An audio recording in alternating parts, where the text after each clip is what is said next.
साथ आज इंदौर मध्य प्रदेश के प्रसिद्ध कथावाचक राहुल कृष्ण शास्त्री जुड़ रहे हैं।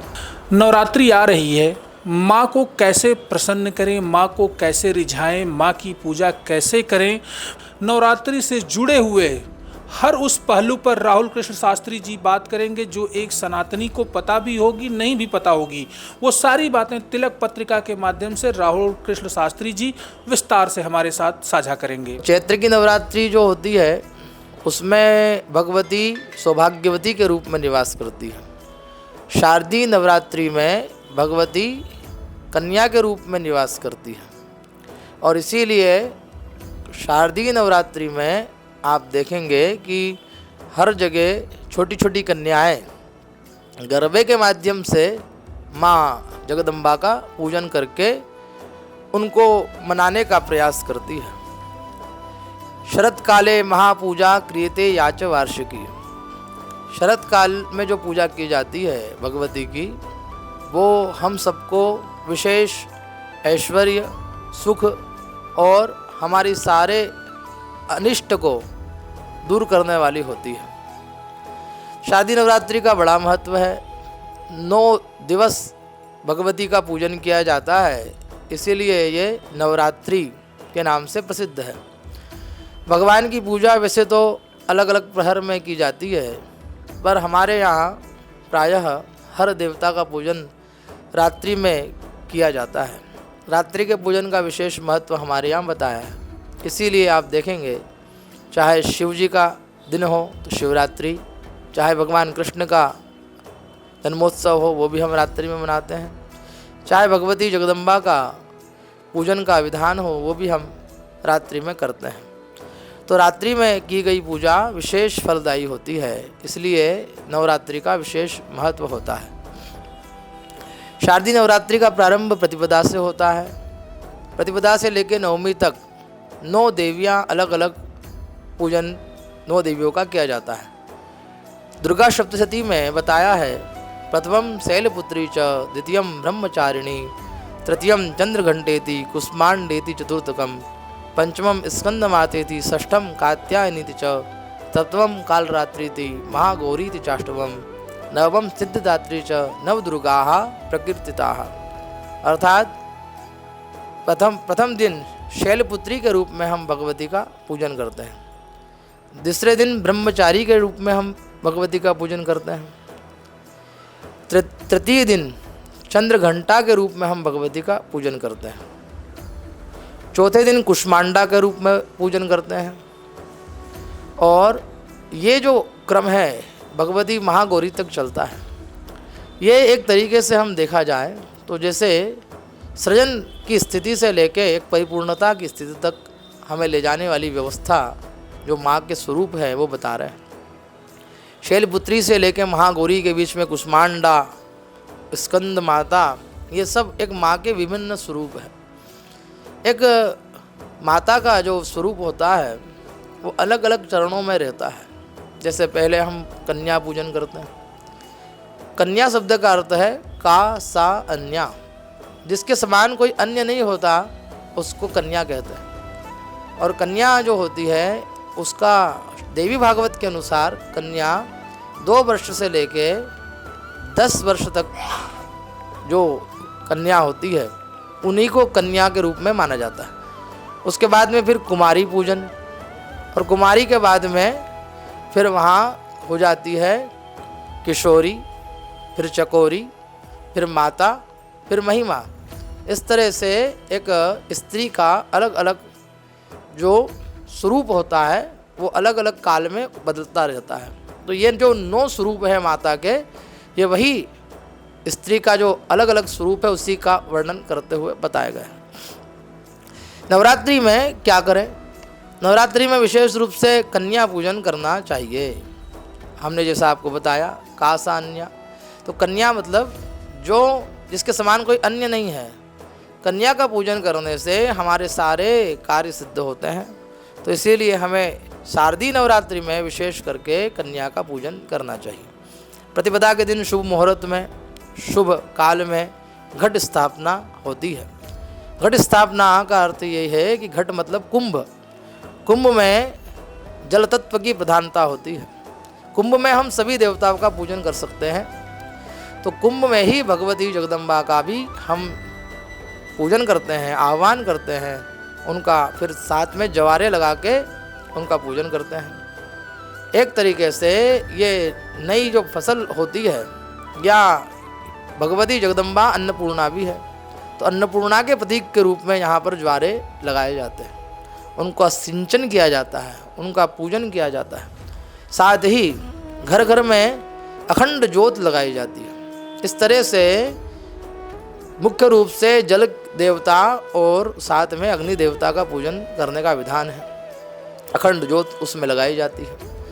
ब्राह्मणगण और साधकगण इस काल में श्री दुर्गा सप्तशती के माध्यम से भगवती की आराधना करते हैं। दुर्गा सप्तशती जो है भगवती की आराधना के लिए विशेष रूप से बताया गया है। ये वो ग्रंथ है जिसमें सुरत और समाधि दोनों ने भगवती की आराधना की है, और दोनों को भगवती ने प्रसन्न होकर सभी भोग और मोक्ष दोनों प्रदान किए। तो दुर्गा सप्तशती ग्रंथ के माध्यम से भगवती की आराधना इन 9 दिवस में की जाती है। नवचंडी, सहस्रचंडी, शतचंडी इत्यादि अनेक तरह के जो शास्त्रीय विधान है, उनके अनुसार साधकगण अपने सामर्थ्य अनुसार भगवती की आराधना करते हैं। नवरात्रि में विशेष करके भगवती की आराधना में कुंकुम अर्चना का विशेष महत्व है। भगवती के अष्टोत्तर शतनाम द्वारा या ललिता सहस्त्रनाम स्तोत्र द्वारा, ललिता अष्टोत्तर शत स्तोत्र द्वारा या भगवती के विभिन्न नामों के द्वारा भगवती का कुंकुम और हल्दी से अर्चन करने से विशेष फल की प्राप्ति होती है। साथ ही दीप अर्चन, दीप मालिका के द्वारा भी भगवती का पूजन किया जाता है। दीपक लगा के और उसमें घी के माध्यम से भगवती का नाम ले लेकर अर्चन करने का विधान भी हमारे शास्त्रों में बताया है। अपनी अनामिका उंगली के माध्यम से भगवती का नाम और नाम लेकर फिर उसमें अनामिका उंगली से घी थोड़ा सा दीपक में डालकर इससे अर्चन करने का विधान शास्त्रों में बताया गया है। साथ ही भगवती को इस समय विशेष करके पायसान्न बड़ा प्रिय होता है। भगवती को तो वैसे ही पायसान्न प्रिय है, तो भगवती के पूजन में खीर है, खीरान है, पुए है और गुड़ के साथ भगवती का जब पूजन किया जाए तो उससे भगवती बड़ी प्रसन्न होती है। किसी के घर में कोई बहुत समस्या हो रही है, आपस में बनती नहीं हो, दाम्पत्य जीवन बिगड़ रहा हो, बच्चे सुनते नहीं हो, तो विशेष करके अष्टमी के दिन भगवती को हमें खीरान का और मालपुए का भोग लगा के फिर कन्या का पूजन करना चाहिए। साथ ही कन्या पूजन के साथ ही सौभाग्यवती पूजन भी माँ की आराधना के लिए विशेष फलदायी होता है। तो सौभाग्यवती माताएं, उनका पूजन हो। वृद्ध माताएं जैसे महाकाली, महालक्ष्मी, महासरस्वती जो है वो संसार की सनातन माताएं हैं, अर्थात आदिकाल से इनका पूजन किया जा रहा है। तो वृद्ध माताओं को फल प्रदान करना, उनको फल अर्पण करना, उनसे आशीर्वाद लेना इस समय हमारे सौभाग्य की वृद्धि करने वाला होता है। यज्ञ के माध्यम से आराधना इस समय की जाती है और उसमें भी दुर्गा सप्तशती ही प्रमुख रूप से भगवती के पूजन में मान्य बताया गया है। दुर्गा सप्तशती के अनेक मंत्रों में के माध्यम से संपुट लगा के भी पाठ किया जाता है। शरणागत दीनार्थ परित्राण परायणे सर्वस्यार्ति हरे देवी नारायणी नमोस्तुते। जैसा कि बताया है कि शरण में आए हुए कितने ही दुखी व्यक्ति जब शरण में आता है माता जी के, तो माँ अब उसके सारे आर्त को अर्थात दुख को दूर कर देती। इसीलिए भगवती की आराधना करते समय दुर्गा सप्तशती के इस मंत्र का संपुट लगा के पाठ करें और विशेष करके अनेक दीपों से माता जी की आरती, क्योंकि आरती शब्द जो बना है वो आर्त शब्द से बना है। आर्त का अर्थ होता है दुख। तो हमारे दुखों को दूर करने के लिए भगवती की आराधना अनेक दीप मालिका के माध्यम से करना चाहिए और साथ ही भगवती की महाआरती करनी चाहिए इस काल में। और हमारे सब कार्यों को सिद्ध करने के लिए सौभाग्य की सामग्री विशेष करके साड़ी है और सौभाग्य सामग्रियाँ जो भी होती है वो सब हमें भगवती को अर्पण करना चाहिए। ऐसा करने से क्या होगा, जब हम ऐसा करेंगे तो भगवती क्या होगी, वरदायिनी हो जाएगी। और वरदायिनी जब हो जाएगी, जब वो प्रसन्न हो जाएगी, तो दुर्गे स्मृता हर्षि भीति मशेष जंतो हो स्वस्थै ही स्मृता मतिमतीव शुभाम ददासी दारिद्र्य दुख भयहारिणिका तदन्या सर्वोपकार करणाय सदार्थ चित्ता। जैसे ही हम दुर्गा ये शब्द कहते हैं, इतने में ही भगवती प्रसन्न हो जाती है। दुर्गे स्मृता हर्षि भीति मशेष जंतो हो, और हमारे सारे अनिष्ट को दूर कर देती है, रोगों को दूर कर देती है। तो भगवती जगदम्बा जगत जननी है। जगत जननी की आराधना करने से चाहे वो ब्रह्मा हो, विष्णु हो, शंकर हो, वो सब भी माँ की ही शरणागति में आते हैं। इसीलिए हम सबको अपने पाप ताप संताप को दूर करना और अपने जीवन का विधेय करने के लिए ये जो काल है, ये अति पवित्र काल है। इसमें भगवती की आराधना जरूर करना चाहिए। विशेष करके इस काल में व्रत करें। व्रत में भी प्रयास ये होना चाहिए कि हम बहुत गरिष्ठ भोजन ना करें। बहुत ज़्यादा गरिष्ठ भोजन करके फलाहार करने का कोई औचित्य नहीं है। व्रत शब्द का अर्थ होता है व्रतेन दीक्षा मापनोति दीक्षया आपनोति दक्षिणा माँ दक्षिणा श्रद्धा मापनोति श्रद्धया सत्यमाप्यते। व्रती अपने जीवन में सत्य रूपी परमात्मा के दर्शन कर सकता है। व्रत का अर्थ होता है हम दीक्षित हो जाएं, 9 दिन हम दीक्षित हो जाएं। नवरात्रि के पूर्व काल में ही शौर कर्मादि कर लेना चाहिए। उसके बाद फिर हमें किसी तरह के कोई दूसरे कार्य नहीं करना चाहिए। व्रत ले लेना चाहिए। व्रत लेते के बाद में किसी की निंदा न करें, किसी का अपमान न करें और साधु संतों की सेवा करें। साथ ही मौन रहे और भगवती के नवारण मंत्र का जप जितना कर सके करना चाहिए। ओम ऐं ह्रीं क्लीं चामुंडायै विच्चे, ये जो है नवारण मंत्र है। इसमें 9 अक्षर बताए हैं। इनका जप करने से भगवती बड़ी प्रसन्न हो जाती है।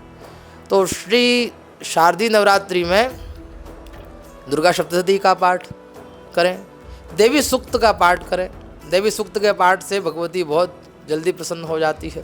साथ ही श्री सूक्त और लक्ष्मी सूक्त के माध्यम से भगवती की आराधना करना हमारे लिए श्रेयस्कर होगा। भगवती को प्रसन्न करने के लिए रात्रि काल में भजन के माध्यम से और नृत्य के माध्यम से भी आराधना की जाती है, जो गरबे के रूप में प्रसिद्ध है। इसीलिए हम सबको भी अपने संपूर्ण तन मन धन की शुद्धि के साथ भगवती की आराधना करनी चाहिए। तो व्रत हमारा ऐसा हो कि जितना हम शरीर से सहजता से कर सकें, गरिष्ठ भोजन न हो, प्रदूषित और किसी का झूठा भोजन ना हो।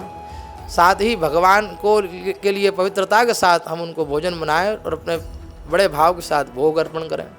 साथ ही अगर हमारी कुल देवी का पूजन हम अष्टमी को करते हैं, तो अष्टमी के दिन कुल देवी का पूजन करने के बाद फिर हमें व्रत को छोड़ देना चाहिए, क्योंकि अब कुल देवी का पूजन हो गया।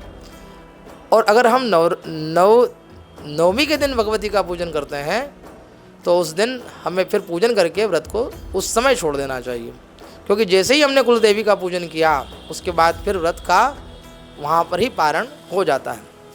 तो इसीलिए नवरात्रि भगवती की आराधना, भगवान राम ने भी भगवती की आराधना की है और इस संसार में ऐसा कोई नहीं रहा, ना कोई है जो भगवती की आराधना, शक्ति की आराधना के बगैर रह सकता है। वही भगवती इच्छा शक्ति के रूप में, क्रिया शक्ति के रूप में, ज्ञान शक्ति के रूप में हम सब में विद्यमान है। तो भगवती की आराधना के लिए सबसे बड़ी बात है आप में अबोधता आ जाए, एक बालक के समान आपका भाव हो जाए, क्योंकि जब आपका भाव बालक के समान होगा तो भगवती आपको अपने गोद में बिठा लेगी।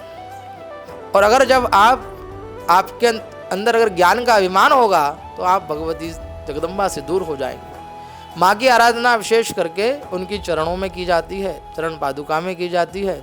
तो इस तरह से आप भगवती की आराधना करें और अपने जीवन को उन्नतिशील बनाने का प्रयास करें। जय जय अम्बे, जय श्री कृष्ण। नवरात्रि स्पेशल की शुरुआत हमने कर दी है। नवरात्रि को अभी 1 सप्ताह बाकी हैं, लेकिन नवरात्रि पर तिलक पत्रिका के दर्शकों के लिए स्पेशल स्टोरी, स्पेशल कवरेज पंडित राहुल कृष्ण शास्त्री ने दिया है।